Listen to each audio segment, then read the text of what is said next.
Okay, I chose to do my presentation on how you can relate calculus to music and mostly relate calculus to sound. And so I'm going to use my instruments to help me showcase some of this.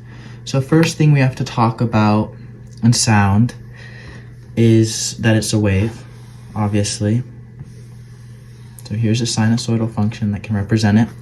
Basically, when you have a piano and you press a key, it has a little hammer inside it and it hits a string, a set of strings, and it makes a noise. So this is the same idea in guitar. Hit it, vibration creates this sound wave, and it creates the sound. But within the sound, we're going to be looking at intensity. So here's to say these are two wavelengths. One's like this and one's like this. These peaks, the bigger the difference in the peak, the more energy it has and the higher the sound, the larger the volume is, because volume is directly correlated to sound intensity. Okay, so our first problem represents just a plain note because it's a plain frequency. It's not a piano where it diminishes, because that's a little more complicated, and then we'll talk about that in another example, but I'll just use strings because it's a good example.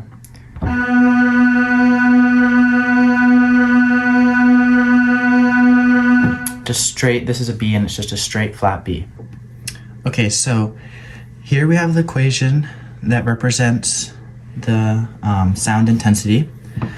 I of t equals 5 sine of t plus 10, where t equals time. And we're going to use this and derive from it an equation that can tell us the rate of change in the sound intensity.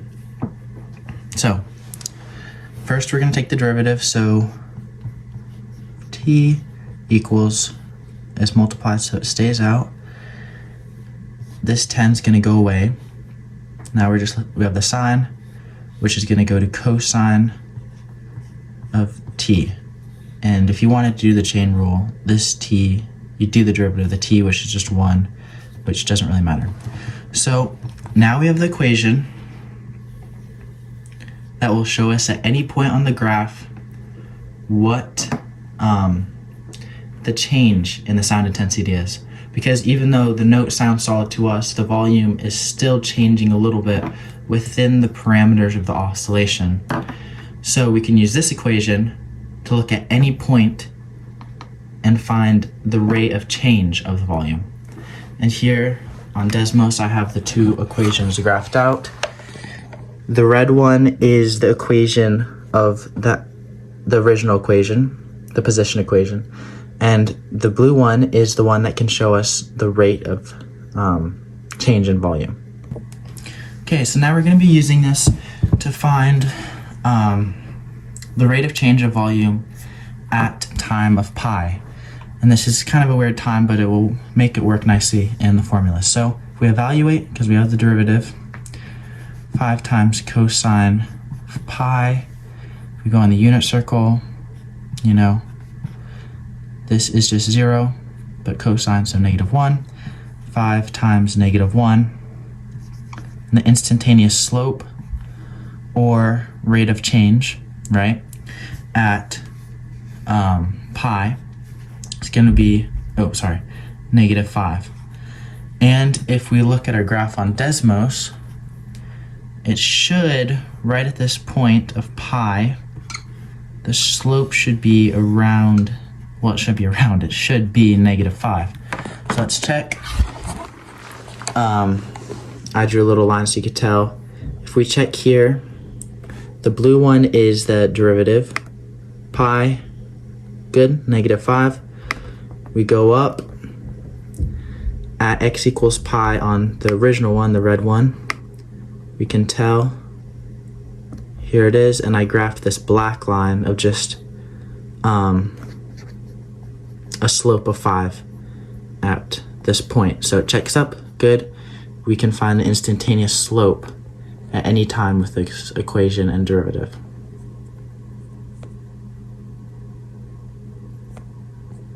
Okay, back again at the piano. And we're going to use a solid note so that it doesn't diminish. And after 3 seconds, I'll add a little timer, but just an example. Okay, right at that 3.1 second, the change in volume that we can't really hear, because it's so minute, is decreasing at -5 decimals per second. All right, for our second problem, we're going to be looking at how much sound you've actually been hearing during 0 to pi seconds. And to do this, we can look at integration, because once you integrate, you can find the area under something, and this area is going to correlate to the actual entire volume that you're hearing. So first, we have our equation, and this is the original equation, not the differentiated one, because we start with the original, and we're going to integrate it on a scale, on a range of pi to 0. So starting off, 0, 5 stays the same.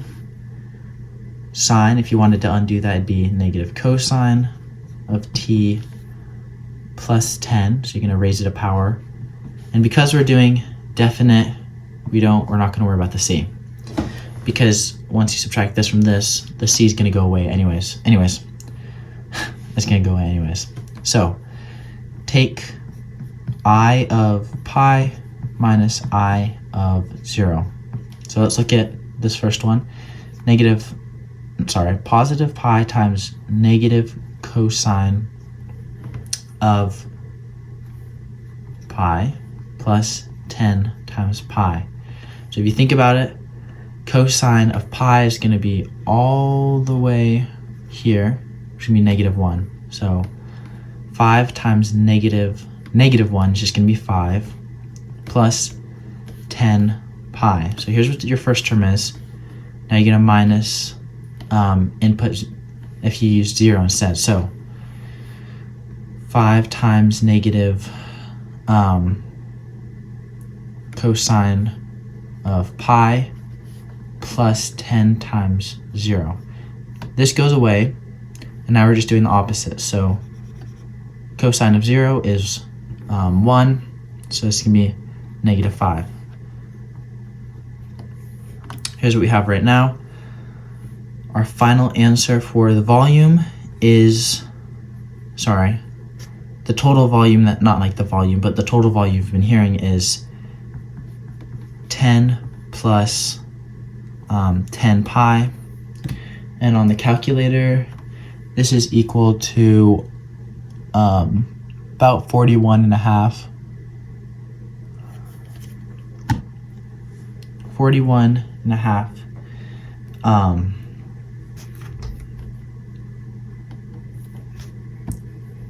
is the total volume that you've heard throughout this time period. Alrighty, back at the piano.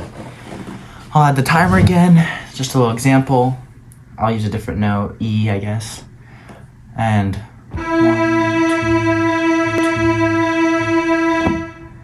Over the span of 0 seconds to pi seconds, basically what was happening is you've heard a total of about 41.5, I guess, decibels. 10 plus 10 pi decibels of sound is how much you've heard. And we use that by integrating our original function, and we can find the volume of the curve and the volume underneath, and now we know how many decibels we've heard in that little time period. Okay, so now we're going to shift what we're doing a little bit and look at pitch. So when we have our wavelength, we want to know a high pitch versus a low pitch. We're actually looking at frequency. The shorter the period, right, the higher the frequency, which means high pitch. Versus this one, it's a much longer period, like double basically, which means lower pitch. So we're going to be using this, and with this we are going to need a new equation. F of t equals 440 times cosine of 2 pi t. T equals time. And if you're wondering where this 440 came from, that is the pitch of the note in hertz. And this is just of the fourth A on a piano, A4. So I'll show you, represent it. So back at the piano, if I change it to synth, if we wanted to look at a high frequency, we could look at a high note. Or if we wanted to look at a low note, it would have a lower frequency. And as opposed to it being constant sounding, because the frequency is so high, with a really low note you can almost hear like the sinusoidal shape of the function of the waves, especially in synth. The note we're going to be looking at is A4 for this one. 2, 3, 4. And the process we're going to be using is pretty similar to that of finding the volume, because if you want to look at the pitch of a note, it's also from a volume. It's also from a sinusoidal function, so it's pretty similar. Okie doke. So now we are going to be finding the derivative of this equation so that we can find the rate of change in frequency after 1/4 seconds. So let's go to the derivative. F prime of t equals, leave this the same, doesn't have to change, 440 times derivative of cosine is negative sine. And because this is a nested function, right? 1, 2, I'm just gonna erase this. Keep the first one.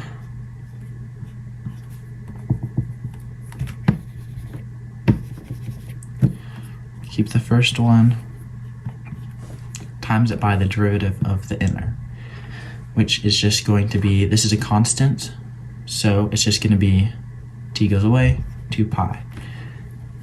That's supposed to be derivative. So now we're left with, because this negative, 4 times 2 pi is negative 880 pi times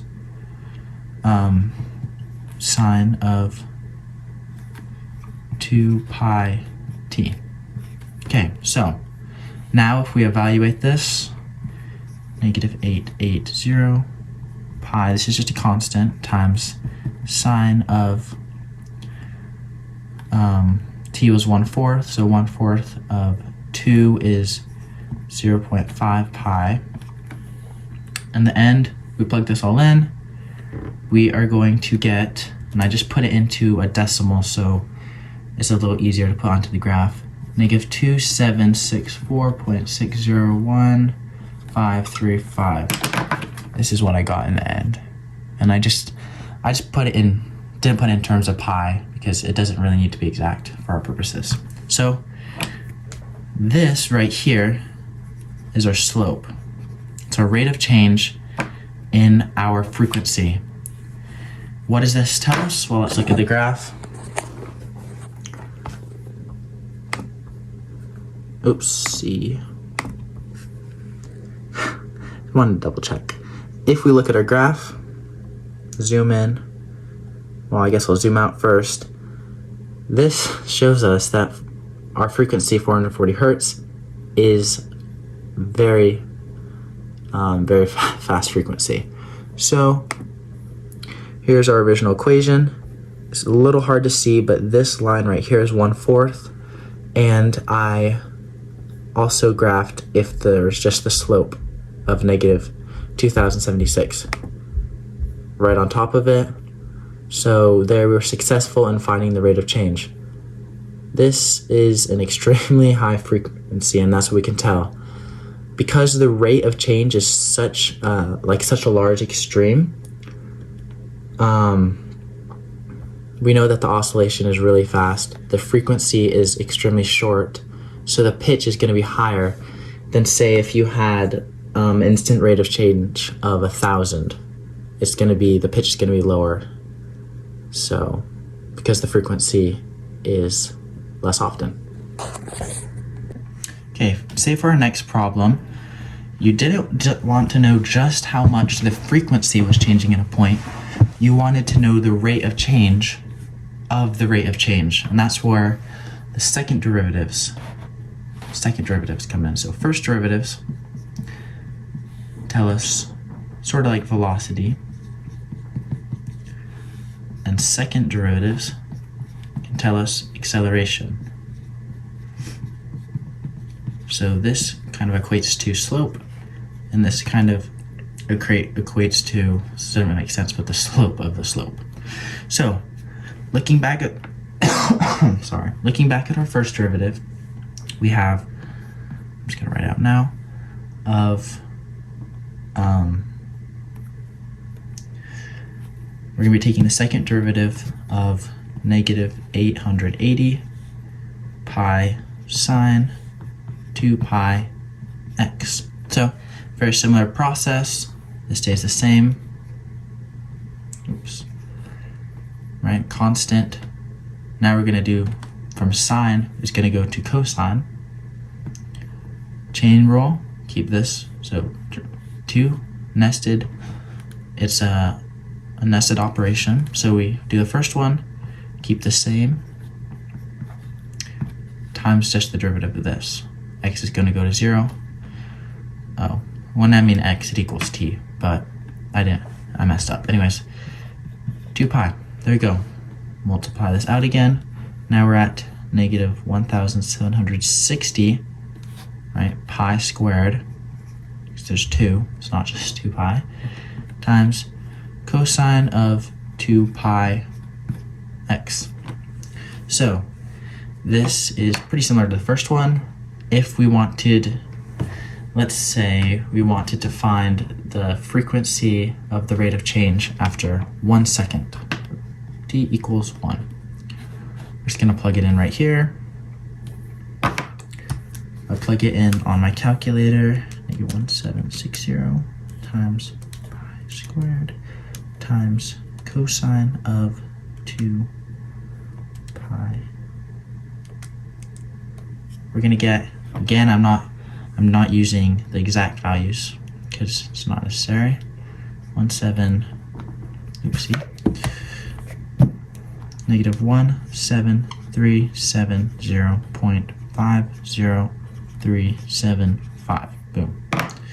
This is the rate at which the rate of change of frequency is changing. So the acceleration of the frequency. We know from the first one, it was going down at this, we knew it was decreasing at a rate, but this will show us the acceleration, how fast that rate is decreasing even more, or maybe it's decreasing even more, or like really, anyways, it'll just show us the acceleration.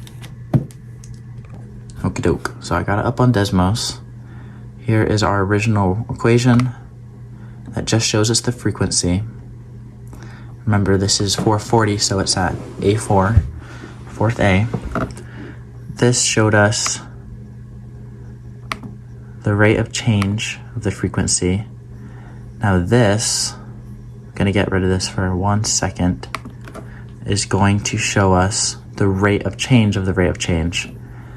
And unfortunately, it's a little hard to see, but because they're such large numbers, they're basically overlapping, but this is going to show us the rate of change of the rate of change.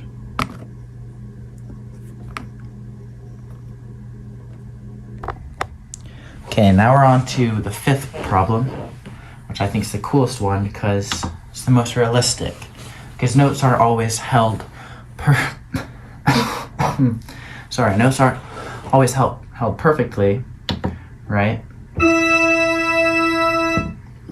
It's not very realistic because things don't just say at one exact volume, one exact frequency. So for this one, we're going to be looking at a note that diminishes.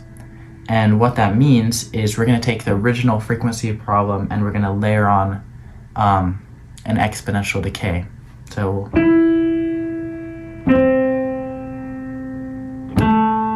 will diminish. Okay, so back to this, we have our new equation, which is actually just our original equation, right? But now we added on a decay element.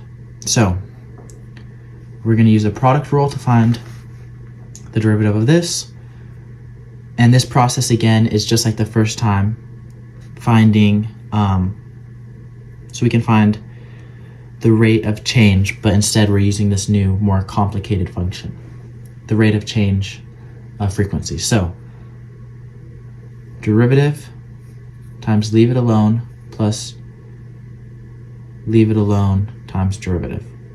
So for this one, sine turns to cosine, 10 goes away. For this one, you just bring this little guy out front. So here's what we end up with. When you multiply this out, 5 cosine t times e of that, that's pretty simple.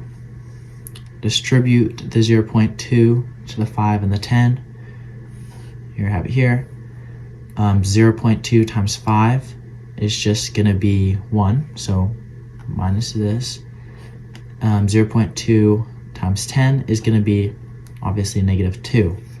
And then you have to distribute the e to the negative 0.2 t to each of them. So now, because we have each of these terms, we can pull it in the front and leave everything else how it was. So this is what we get in the end for I of t, and I have it on Desmos